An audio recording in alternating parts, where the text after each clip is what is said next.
Très critiqué Rudy Garcia après ce match nul de l'Olympique de Marseille, un partout au Stade Vélodrome. Peut-être à tort. On va en parler entre nous dans cette partie, messieurs. On l'a vu, la compo de Garcia tout à l'heure avec des changements tardifs, on l'a un petit peu évoqué déjà. Je veux vous demander déjà si vous en voulez à Rudy Garcia pour ce match. Oui ou non, assez rapidement, Maxence? Oui, clairement oui, par rapport à la compo de départ et par rapport au changement, à mon sens, trop tardif, parce qu'à partir du moment où tu fais une compo de départ qui prouve que certains joueurs en ce moment ne sont pas au niveau, change-les plus rapidement. Rapidement, Karim, est-ce que tu en veux? Non, il a mis en place une équipe pour gagner, pour aller de l'avant, pour maîtriser le ballon, pour prendre le pas dans l'animation offensive. Les joueurs n'ont pas été à la hauteur, je ne me tournerai pas vers le coach. D'accord. Je pense qu'à un moment donné, sur le rectangle vert, quand tu crées les conditions pour, encore une fois, maîtriser le jeu et que tu ne le maîtrises pas, c'est les joueurs qui en sont responsables. On va peut-être entendre Rudy Garcia aussi, mais Romain, rapidement, toi, tu en veux à Rudy Garcia sur ce match? Sur ce match, il s'est manqué, on y reviendra. Mais après, de là à le remettre en cause comme certains, tu l'as vu sur le forum notamment. Ne mélangeons pas tout. Il s'est manqué contre Dijon, ça arrive à des joueurs, ça arrive à tout le monde, arrive au staff de l'OM qui, je pense, avait mal préparé le match contre Paris, par exemple, on en a parlé. Voilà, lui, il s'est manqué contre Dijon. Ok. Voilà, moi Elle est pour lui quoi. Il s'est manqué à quel niveau? Elle est pour lui, mais c'est pas. À quel niveau il s'est manqué? On en parlera. Moi, je pense que dans sa composition d'équipe, il a pas de départ. Je pense on va en parler. Romain, garde des munitions. Je veux juste. C'est une petite intro. Yvan, est-ce qu'on peut en vouloir à Garcia sur ce match? Non, mais sur la composition de départ, moi, je vois pas de problème particulier. Après, j'ai entendu les gens qui n'étaient pas contents du remplacement d'un offensif, par exemple. Surtout. Mais je pense qu'il a tout simplement senti que tu allais perdre le match et que tu as failli perdre et que c'est pour ça qu'il fait rentrer Zambo pour fermer parce qu'on n'était pas bien et que ça, je pense que assez bien le connaître et il a une très bonne lecture des matchs, Rudy, et je pense qu'il a voulu fermer pour ça, pas pour faire du béton, mais juste qu'on était vraiment pas bien. Et tu dis que tu le connais, puisqu'on va rappeler, puisque pour ceux qui ne le savent pas, je l'ai découvert d'ailleurs en préparant cette émission, tu as été pendant 5 ans avec Rudy Garcia dans l'aventure dijonnaise. Notre société Sport pour Fa, il était consultant du Dijon, du DFCO, et on a travaillé avec le club, ils étaient en national, et on est resté avec Rudy Garcia pendant 5 ans, et on est allé jusqu'à la Ligue 1, on a mis 8 ans pour y aller, mais on avait le 19e budget. Une belle aventure. Absolument. Donc tu vas peut-être nous parler un petit peu de Rudy Garcia quand même. On va écouter sa réaction d'après-match. On l'a rarement vu aussi énervé. Bien sûr que si on avait eu l'arbitrage vidéo de France-Espagne, ce soir on aurait gagné le match puisqu'on aurait eu les 2 pénaltys logiques entre la main de Lotiès et la faute de Lesmelou sur le pied de Maxime Lopez. Mais honnêtement, on ne le méritait pas parce qu'on a joué que la deuxième période, et 2, on ne cherche pas d'excuses.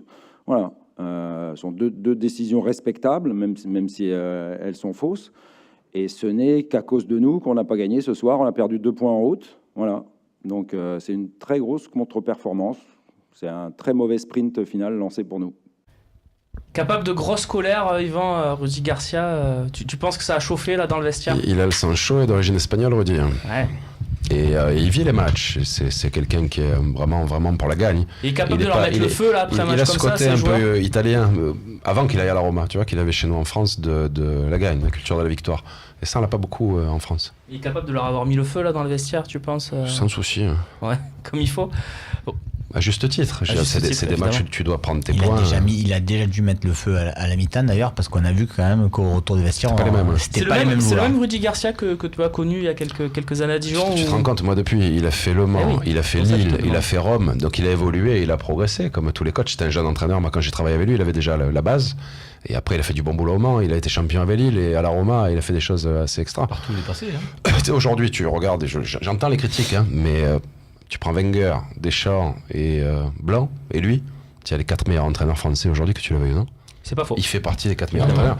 Donc qu'on arrête un peu, ou qu'on commence ça avait fait l'unanimité quand il était arrivé. Oui, mais là tu vois que ça commence déjà à critiquer, comme on critique facilement nos joueurs, les Marseillais, etc. Ça critique tout le temps. Deschamps, maintenant, tous l'idolâtrent. Quand il était là, ça criait Guéret dans les tribunes. L'inverse, c'est aussi vrai. C'est-à-dire que quand tu ne peux pas te permettre de toucher certains entraîneurs alors que tu as craché sur d'autres quelques semaines avant. Moi, ça m'insupporte aussi. Parce que je veux dire, tous les mauvais résultats de l'OM, ils étaient dus à Passy. Et maintenant, tous les mauvais résultats de l'OM, c'est ah non, mais on peut rien dire sur Garcia. Garcia surtout, ne le touchons pas. Ils sont pas nombreux à toucher. Rudy t'a fait passer le palier, Max. Rudy t'a fait passer le. Depuis que simplement quelques semaines. Hein. Hormis ce match de Dijon, Rudy t'a fait passer le palier de gagner les matchs dits faciles qu'on gagnait pas avec Franck, qu'on gagnait pas avec les autres. Ouais. C'est pas faux. Ça. On gagnait pas ces matchs-là à la maison. L'autre fois, j'ai vu une stat aussi. Après, on a pris que 2 points de plus. On était à 2 points de la 5e place quand et je suis pas en train de défendre Fantasy. Ça, c'est la fin de saison. Ça, c'est la fin de saison qu'on fera les comptes. Tu avais joué des gains. Tu avais gagné Lorient, Nantes et Metz. Je vous dis juste aujourd'hui que c'est pas logique pour moi qu'on ne puisse pas critiquer l'entraîneur, surtout quand sur un match comme celui-là. Voilà. T'inquiète pas, on fait comme ça. Je dis pas que c'est pas logique. Je dis juste que nous, Marseillais, je le suis comme vous, qu'on fasse attention, parce qu'à force de casser la tête aux gens et de critiquer, de machin, il y a des gens qui ont envie de partir. Rudy aujourd'hui, il est bien ici, qu'on l'encourage à continuer à faire ces résultats-là, parce que si demain tu devais perdre Rudy, que cet été par exemple, il a des offres, tu vas reprendre qui comme entraîneur? Tu vas reprendre un meilleur entraîneur que lui. Moi, je trouve problème aujourd'hui, c'est pas l'entraîneur, c'est le groupe de joueurs que tu as. Tu peux prendre Capello aujourd'hui, il va pas te tirer mieux de l'équipe que tu as. Si Capello est qu'un attaquant dans la saison, c'est pareil. Il est quand même passé plusieurs fois en conférence de presse ces dernières semaines pour dire qu'il s'était trompé. Il a fait un mandat honorable, très bien. Aujourd'hui, moi, je vois juste quand même 2 choses qui me choquent.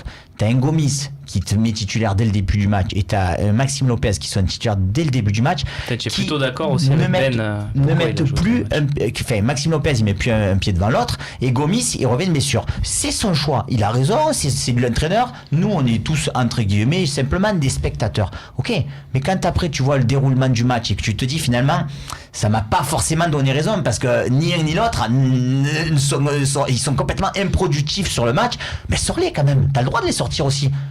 Mais quelle solution tu as si tu sors moi je trouve que tu as juste un joueur comme Rémi Cabella qui depuis le début janvier il est toutes ses stats, alors après il est critiqué aussi à Marseille, mais quand il a joué il a marqué, il a fait des passes décisives, on l'a sorti du 11 de départ directement. Quand tu joues avec Rémi en faux numéro 9 à l'extérieur c'est une chose, jouer avec Rémi quand tu dois marquer à la maison, tu as besoin d'un mec dans la surface, un mec dans la boîte, c'est pas pareil Max. C'est pour ça que tu peux pas le mettre à la place de Maxime Lopez aujourd'hui qui est vraiment essoufflé et de faire souffler un peu le jeune. Probablement, mais après la difficulté avec le jeune comme ça c'est de dire il était top, est-ce que je le sors un peu et je risque de lui casser les jambes, ou est-ce que je laisse pour qu'il reprenne? C'est vrai qu'il est fatigué aujourd'hui. C'est là le souci des choix, c'est ce que je disais tout à l'heure au niveau des choix de Rudy Garcia. Pour moi, Bafétim, Bigomis et Maxime Lopez, c'était dans ce match, au vu du scénario, c'est facile de le dire après, les 2 joueurs à faire rentrer.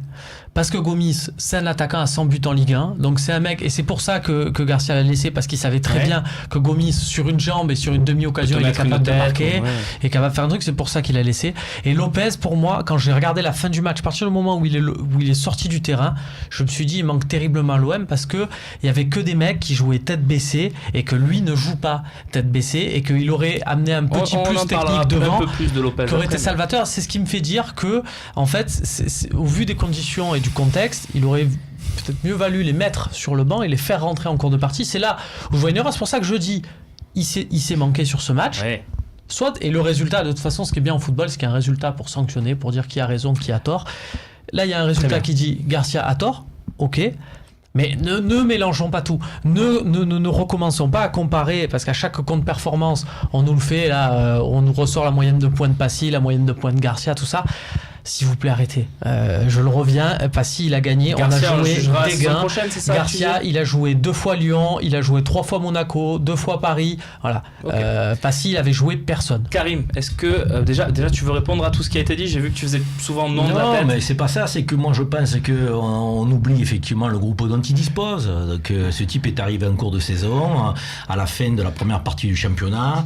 On a eu au mercato des arrivées dont 2 d'entre elles nous apportent un plus, c'est Payet et Sanson, que même si Evra il est bouilli, moi je l'avais dit, je pense que c'était une erreur de le recruter, on me dit il a pas coûté cher, il a pas coûté si, c'est un leader, alors bon je sais pas, il est leader des tribunes peut-être, mais je pense pas que ce soit un choix opportun. En revanche, je pense que Garcia, pour ce qui me concerne à moi, il ne fait pas d'erreur dans sa composition d'équipe. Gomis était remplaçant quand tu vas à Lille, donc on a mis Cabella, on a vu le résultat, donc même si Cabella a sorti de bonnes séries, aujourd'hui, il a conforté ce choix, et on a vu que ça n'a pas été satisfaisant. Là, tu joues à la maison, on peut pas dire que Gomis est au bout du rouleau physiquement, il revient de blessure, donc il a pu se refaire un peu la cerise, et si tu le fais pas jouer contre Dijon à la maison, tu le fais jouer quand, Gomis? Je pose la question, surtout quand tu as deux pourvoyeurs comme Thauvin et Payet, qui alimentent, et derrière Thauvin et Payet, il y a encore deux techniciens qui peuvent produire du jeu,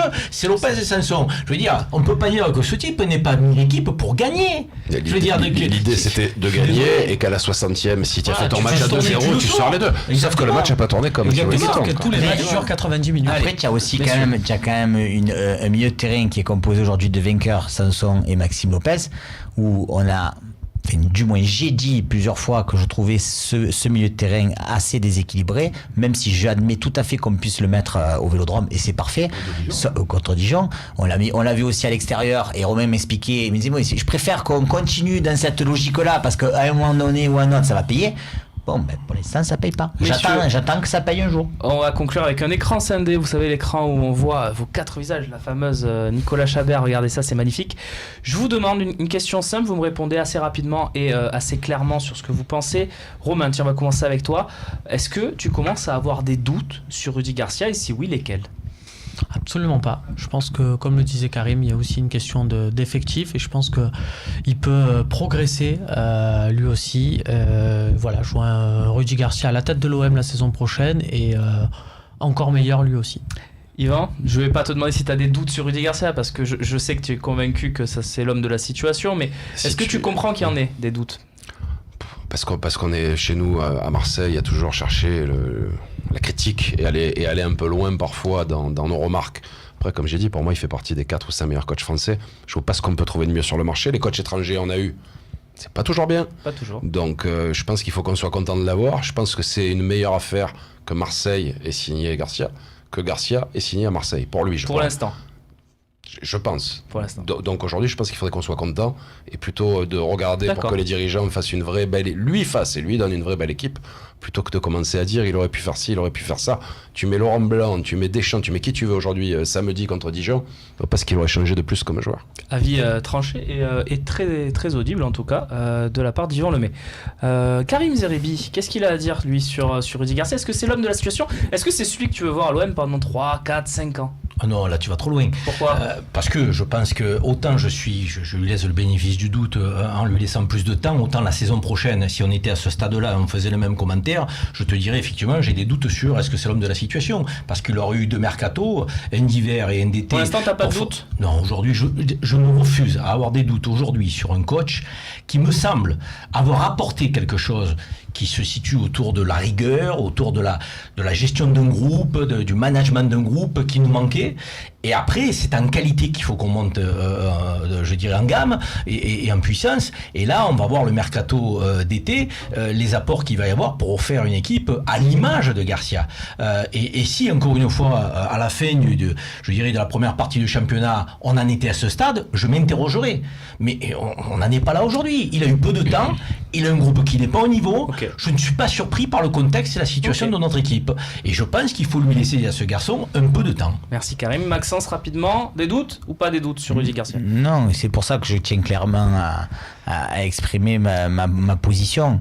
Aucun doute sur Rudy Garcia pour la fin de saison, ni pour l'année prochaine. C'est pas du tout mon discours. Mon discours, c'est aujourd'hui de dire que à certains moments, et il a les joueurs toute la semaine à l'entraînement, je pense qu'il y a des choix peut-être forts à faire, et peut-être quand tu vois certains joueurs qui n'avancent plus en ce moment, ça serait pas plus mal de les préserver, et voilà. Mais ça ne veut pas dire que j'ai des doutes et que je crois pas que Rudy Garcia soit messieurs, merci pour ce débat sur Rudy Garcia. Moi j'ajouterais juste un truc qui m'agace un petit peu en tant que suiveur de l'Olympique de Marseille, c'est les conférences de presse d'après-match de Rudy Garcia, où je trouve souvent très peu lucide. Voilà, je vous invite à les suivre de près. Moi je trouve qu'il est rarement lucide sur ce qu'il a vu.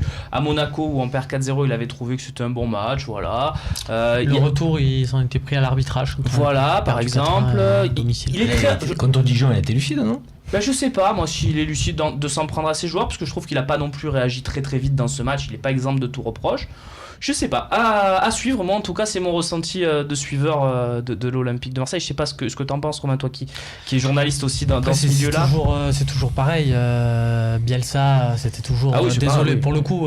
Bielsa là, c'était horrible. Bielsa c'était trop même. À chaque fois c'était désolé, c'est pour moi. Voilà, c'est tout. C'était pour lui, Romain. Donc heureusement qu'ils s'excusaient. Non mais c'est-à-dire que tu avais l'impression que c'était une phrase de circonstance et que tu pouvais jamais aller justement plus loin. Il disait aux joueurs dans le vestiaire, il leur disait effectivement ils ont joué à 3 au milieu quand tu as joué à Lyon, quand tu as joué à PSG. Il leur dit j'aurais jamais dû faire jouer un seul milieu contre 3. Je pense que quand il y a 4 ans à l'école, on te l'apprend aussi. Allez, on enchaîne, messieurs. On va parler de Maxime Lopez, une toute petite partie juste sur le physique de Maxime Lopez et les prestations un petit peu compliquées de ces dernières semaines.